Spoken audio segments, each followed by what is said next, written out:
Hey guys, it's Amy at Zoe Beck, and I'm going to do my weekly reading update for November. No, it's December 1st. Oh my gosh, how did we get here already? Anyway, so it's the 1st.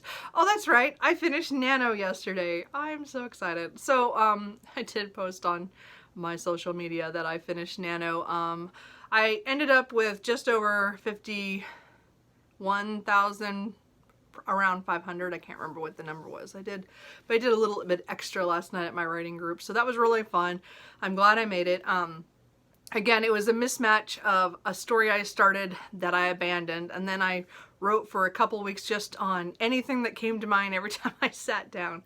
But the last week, I actually went back to a novel that I had started last year for Nano, and that I really love, but I just couldn't get it to work because my plot was too stretched out. Like, it was usually I'm very much, most of my novels are pretty action driven or plot driven, I admit it, and they're very fast. And this one was a very different story for me, where it is character driven, but it also there will be action, but I wasn't getting to the action. I had too much dead space, so I restarted it for Nano, and I got over 10,000 for this week from that, so that was where that last 10,000 came from. So I'm moving forward with that into December to try to, like I said, I want to get a draft done of this book and just at least have that. It's still very near and dear to my heart, so I really want to get it done. And so that's my Nano update, sorry, in case you care. Anyway, but the point is, I did get my 50,000. Maybe not the way I wanted it, but it's done.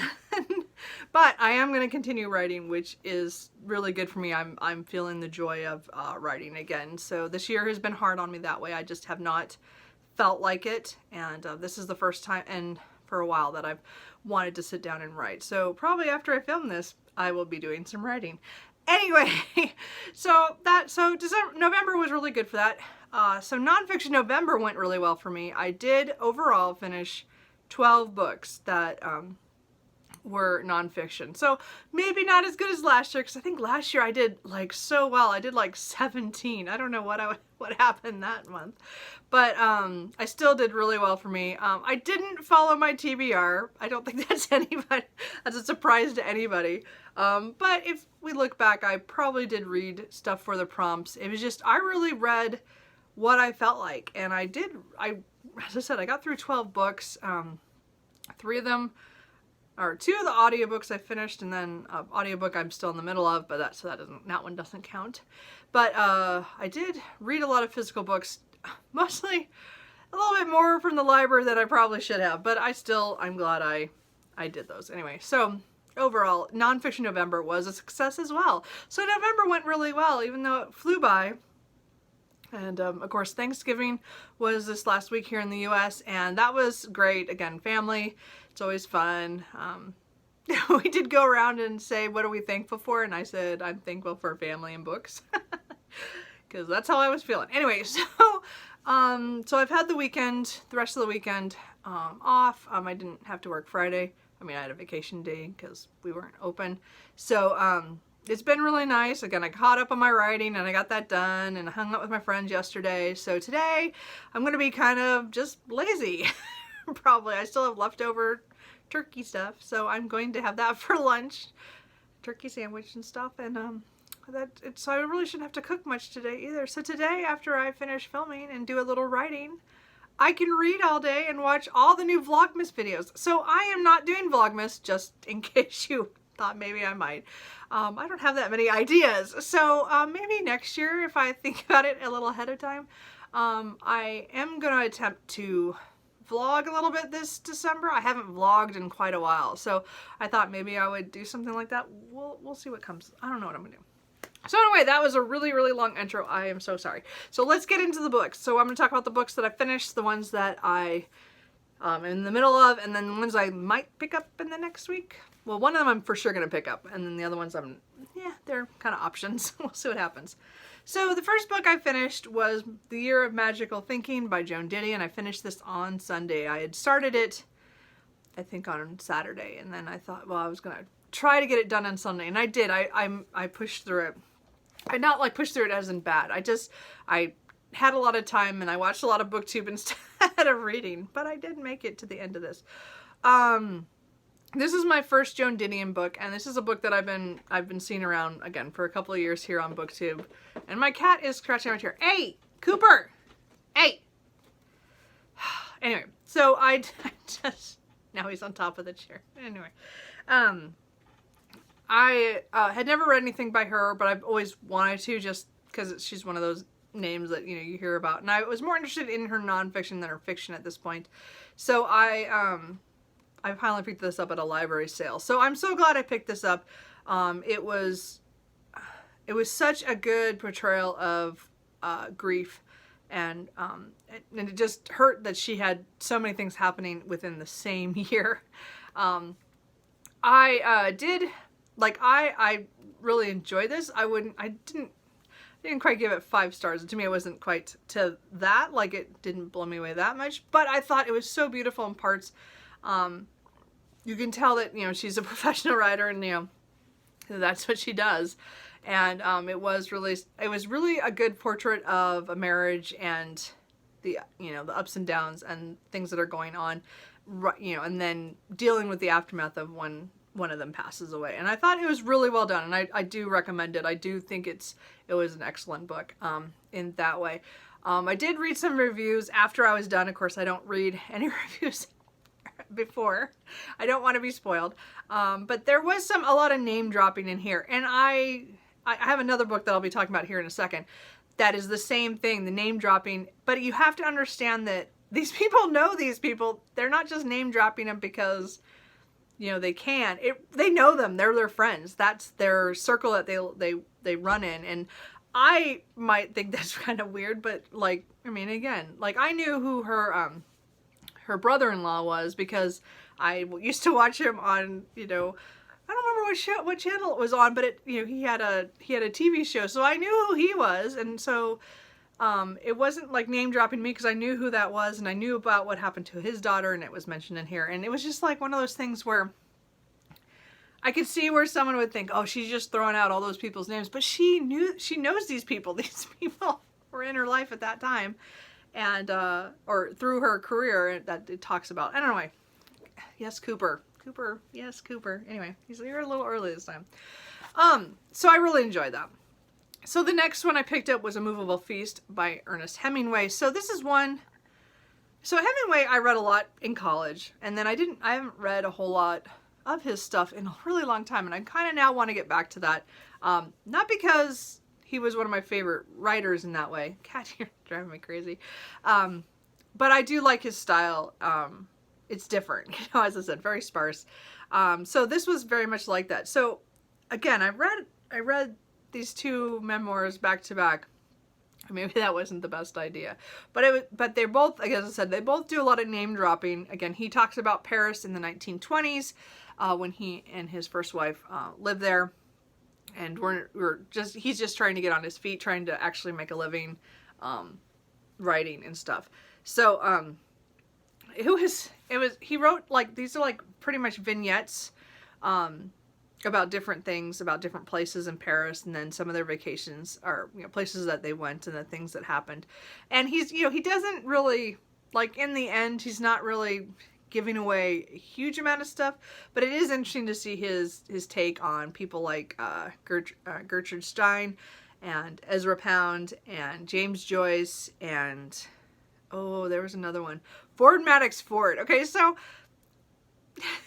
that was funny to me because he called Ford Madox, okay, spoiler alert, he called Ford Madox Ford a liar about certain things. And I hated The Good Soldier because of the lying in that. Like, it was just, I still have nightmares of that book from college because of the unreliable narrator. Anyway, it didn't really bother me. I was like, wow, that makes me feel a little better. Anyway, I don't know why, but.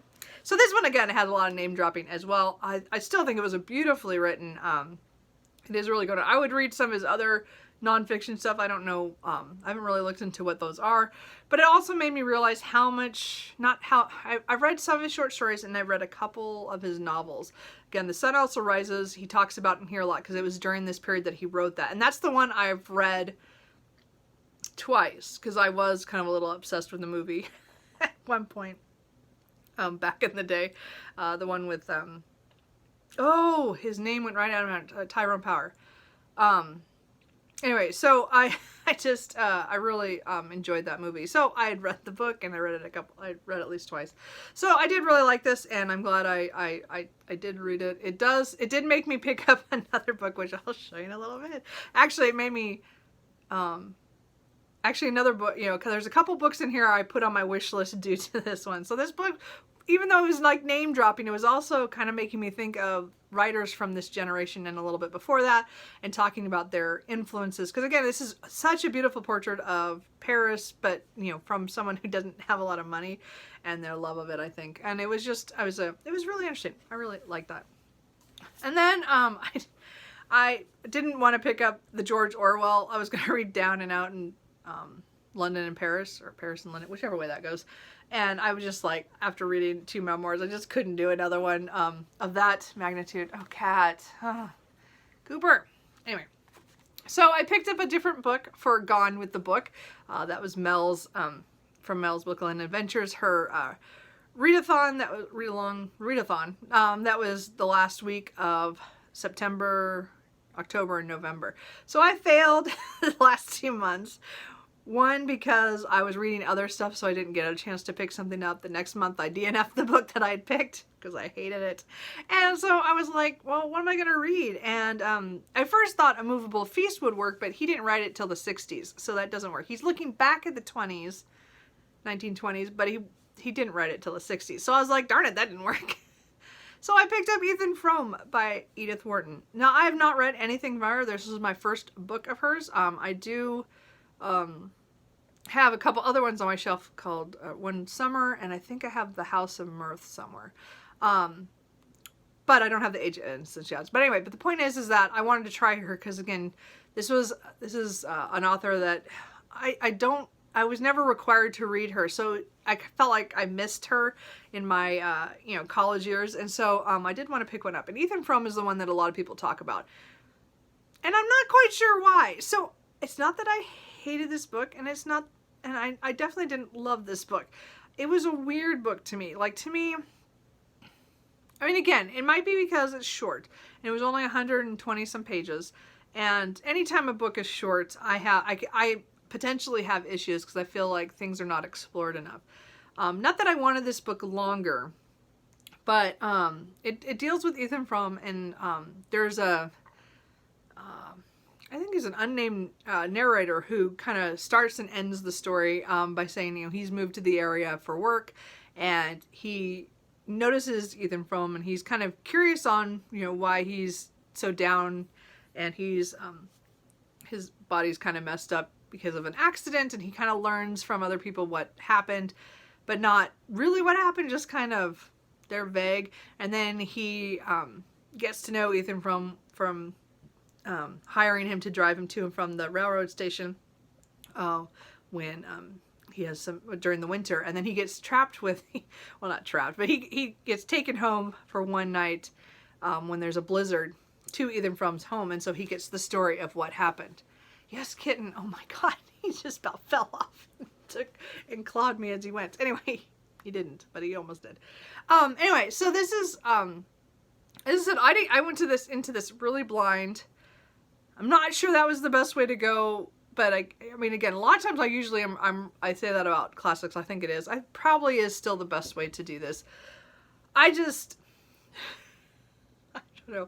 So it has to do with Ethan Frome and his wife, Xena, and then her cousin, who is kind of been left after her parents passed with no money, so she's there to help take care of Xena, who is of a sickly nature, and her name is Maddie, and it's kind of their relationship after a year. They've been together a year, and suddenly things are starting to change, and so again, I don't know how to have, I didn't hate it. As I said, it was an interesting portrayal of what happens when you're in a marriage that's not that great, and you're around somebody much younger and vibrant, and how things change. And again, it wasn't like it didn't go in a bad, like, well, it went in a bad way, but I meant not in that way. I meant as in not in a,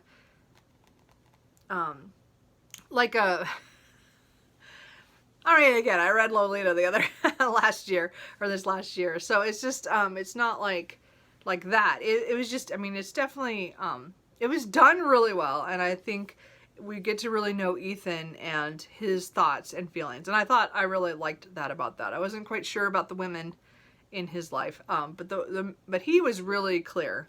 So I guess that's what was weird, is that they were not. But then again, the guy who is the narrator, who brackets the story, he's male. So maybe that's it. That we just don't really get, we don't get close enough to the women to really see them. I guess that was my problem. I guess overall, I'm glad I read this. I'm glad I've started to read her, and I do want to read some her other books. As I said, I do have 2 other books on my shelf, and I have I want to get The Age of Innocence at some point. But I'm going to read the other 2 first. You know, just kind of maybe try to squeeze her in over there. But again, this was written in or published in 1911, I believe. So I did make one. Gone with the book. Anyway, but I finished that yesterday, so I was pretty happy about that. So, sorry, I'm really going long today. So now I'm just talk about the couple of books that I'm in the middle of and kind of what my progress is with this. I am still reading Ellies Stone by Ross King. I still don't know how to say that. Every time I listen to it, I just can't get myself to remember it. How a Renaissance genius and reinvented architecture. I made it to about 52 pages. I keep trying. It's only like 160 pages, and it's slow going. It's a slog for me. And I almost wish I had an audiobook for this, because I think it would go much faster.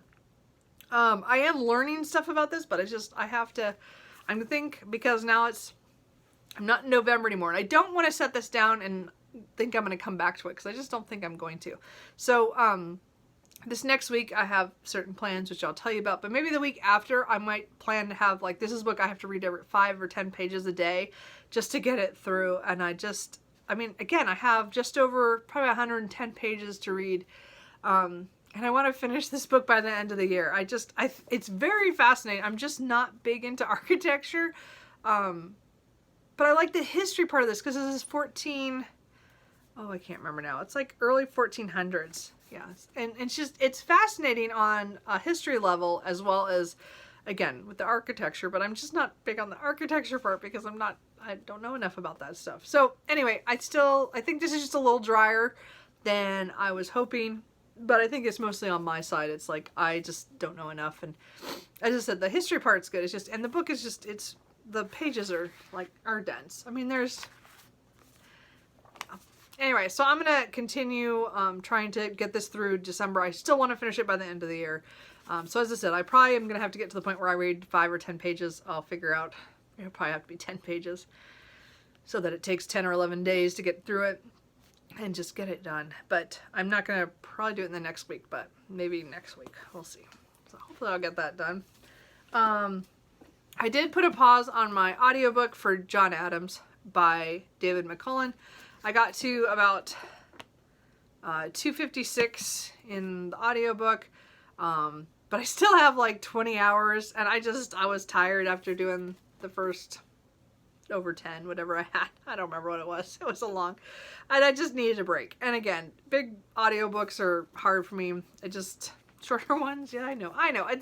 Point is that I'm really enjoying this. We're to the point where he went to Amsterdam to try to get funding, because he was kind of told in France that he was not needed, and so he went there. So I'm not sure how that's going to go, because I stopped right at a part where he sends out this letter that I'm not sure was such a good idea. But we'll see. As I said, he's fascinating, and I'm really learning a lot. Again, and this is my second presidential one that I want to do, where I read through the presidents, but also some history ones around it. Like the one after this, I'm probably going to pick up is like Ben Franklin or something, because I haven't read that one yet. So, but I want to get through this one this year by the end of the year. So we will try to finish this audiobook by the end of December. We'll see. This one might carry over. It's just so long. And there's only so much time in my car. And as I said, I needed a break this weekend. I took the weekend off from audiobooking. So I just been listening to music in my car. So I don't know. I want to get back to that one. I really am enjoying that. And then the other book is my library book, one last one I have left from Nonfiction November. I just got it. It was Liz Phair's Horror Stories. So Liz Phair is a artist or a rock star, I guess you would say, kind of on the indie scene. She was really big when I was in college, if that dates me really well, yeah. Anyway, and then I bought several albums. After it, I don't know if I have them all. I'm gonna go check actually, because I can't remember what her last album was. I'm pretty sure I had her one from, a little while ago, or a couple of years ago, but I don't remember. Anyway, so I have to find out. Point is, this is her memoir, which is, again, I'm finding memoirs are really hard for me, as in, I'm much better with memoirs if there's like an event, or, I don't want to say trauma, but like something, like, I don't know, like it's based around something. Like the Joan Didion was really interesting because it was based around her grief of that year after her husband died. Even the Ernest Hemingway, it was dealing with his time in Paris. Now it was still hard in some ways because there were little vignettes for me, but I still enjoyed it because it was around something. So this is pretty much like snippets from her life, and the chapters are pretty short. They're between usually about 8 to maybe 20 pages at the most, and so they don't take very long. And I'm pretty much gonna read this a little bit every night. Just so I don't overload myself, unless I read a lot of it today. We'll see what happens. I'm already about 80 pages. I got 80 pages in. So I'm about 4, I think I've read 6 of the stories so far. Yeah, because I'm on number 7. And I think there's 13 or 14. I don't remember. There's 17 stories. Okay. So I'm 6 stories in. So I'm not super far. So I'm working my way. Anyway, so I find her very fascinating, and she writes really well. I'm really enjoying that part of it. I'm just not a big memoir fan for celebrity stuff. But again, she's one of the more indie ones, the ones that I always, I don't want to say like idolized or looked up to or anything that way. But I found I loved her music, especially when I was younger, maybe a little younger, in my especially my 20s. So anyway, and anyway, I'm enjoying that. It was just kind of one of those the ones I picked up from the library because it just came out. So I'm enjoying it so far. And again, if you like Liz Phair and like memoirs, I would recommend that. At least so far, it's really good. Some of the stories are just like, oh. And I have to say, there was a story in there about the birth of her son that was probably one of the more honest looks of birth or childbirth. I mean, again, I've never had children and I've never gone through that. And I have a lot of friends who have kids, so it's not like I haven't heard things, but I think it was one of the best written stories, or of her experience of the birth of her son. Very honest, and I thought it was really well done. I did enjoy that, even though I can't completely connect to it since I've not gone through that. So, but I still thought that was really good. Anyway, so then the books I'm gonna read this week, as I said, I'm gonna try to read horror stories every day to try to get that done this week. And then I'm going to pick up Just Mercy by Bryan Stevenson, a story of justice and redemption. I'm doing the BookTube Common Read that at a Book Olive is putting on this week, or it's technically the first 9 days. So I have tabbed it out for the 2 chapters every day. We'll see if I hold to that. If, like today, I might get ahead just because I have more time. So I will see how far I get. I think I'm going to try to switch off between this and the horror stories just to kind of back and forth. So I'm reading something, kind of sad and this, and she kind of makes me laugh in her stories, even though they can be kind of sad too. I don't know. We'll see how this goes. I don't know how much I'll get done today. But my goal is to, as I said, this week to read this. I'm hoping to be done with this by the end of the week. Even if I do only read a couple chapters a night, because I'm not sure how much I can take at a time of this. And again, this is a nonfiction about the the U.S. Justice system and coming from a lawyer who defends people who are impoverished or wrongfully convicted and stuff like that. So I've heard so much about this. This is one of those books that has been on my shelf for, I think I bought it 2 years ago, the first Nonfiction November I participated in. And I just have not gotten to it. So I really want to read this, and I'm glad that Olive is doing a read along. I'm probably not going to participate like that way, but I want to pick up the book, and this is my opportunity since a lot of other people are doing it. And it'll just make me do it. So I'm going to read that, probably starting today. And then some books that I put on my TBR that I would like to get to. I would like to finish The Calculating Stars by Mary Robinette Kowal. I have 2 hours on audiobook, so I'm hoping, if not today, one of the days I come home from work, that I can just sit down and just listen to this and be done.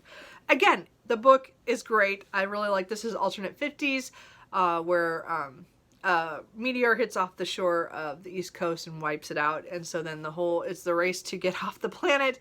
They have to do the whole space race, and again we're talking about some people who are in the space program and their ups and downs of things that are going on, and again the great portrayal of racial things, mental health, as well as women's rights. And I'm really enjoying it, and the audiobook is by Mary Robinette Kowal, and I can only listen to it for a little bit, and I think it really is because it's fiction, and I have trouble with some audiobooks with fiction just because if I haven't read it before, there's that tension where you can put the book down, but it's harder to stop an audiobook when you're in your car. So I stopped listening to this in my car a while ago, and I haven't finished it. So my goal is to finish that this week. Can I do it? I've had that book since like April. And then I don't know what I'm going to pick up beyond that. I might pick up one of my rereads that I talked about in my TBR, so either a fantasy or some urban fantasy. I'm not quite sure what I'll pick up. And I did pick up my first book after finishing 5 books. I did buy a book yesterday, but it was for Small Business Saturday or whatever. So I felt okay. So I picked up The Ferris Wife by Paula McLean. McLean, sorry. So, again, I just read the Ernest Hemingway book that talked about this, and that made me really curious about this book because I heard really good things about it. And again, it's historical fiction about the Paris 1920s with the Hemingways. And and again, this I think focuses on his wife, Hadley. So I'm kind of excited to see how this goes because again, the end of A Movable Feast just was like, oh my God, I didn't know what happened. Like again, I don't know enough about Hemingway's life. I've not read a biography on him or anything. Now I kind of want to, but I kind of want to read this first. I don't know. We'll see what happens. So I might pick this up, but I did wait till I read 5 of my own books before I bought it. So I did do that good. So we'll see. So that'll be my first one that I bought for December, even though because I've already done my book haul for November, but I might read that. So I don't know. That's all the stuff that I have read, I'm in the middle of, and what I think I'm going to read in the next week. I don't know what's going to happen.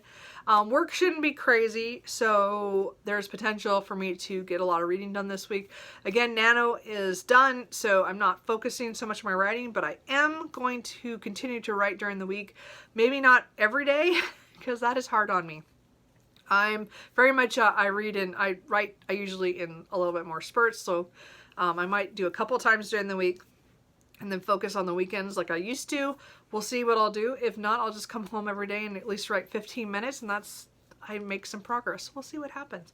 But I'm hoping to get a lot of reading done. But other than that, as I said, I'm going to try to do a vlog, so we'll see how that goes when that goes up. I don't know. I haven't done it in so long. I don't remember if I know how. Anyway, I think that's it. So I'll probably have my stats video up later this week. I'm going to try to get that done. Stuff done for that today. Because it is December now that I realize that. So anyway, that is it. What are you guys reading? Did you guys have a good nonfiction November? Did you guys participate in NaNoWriMo? How did you do? And if you've read any of these books or want to read these books, let me know. And I will talk to you guys later. Bye.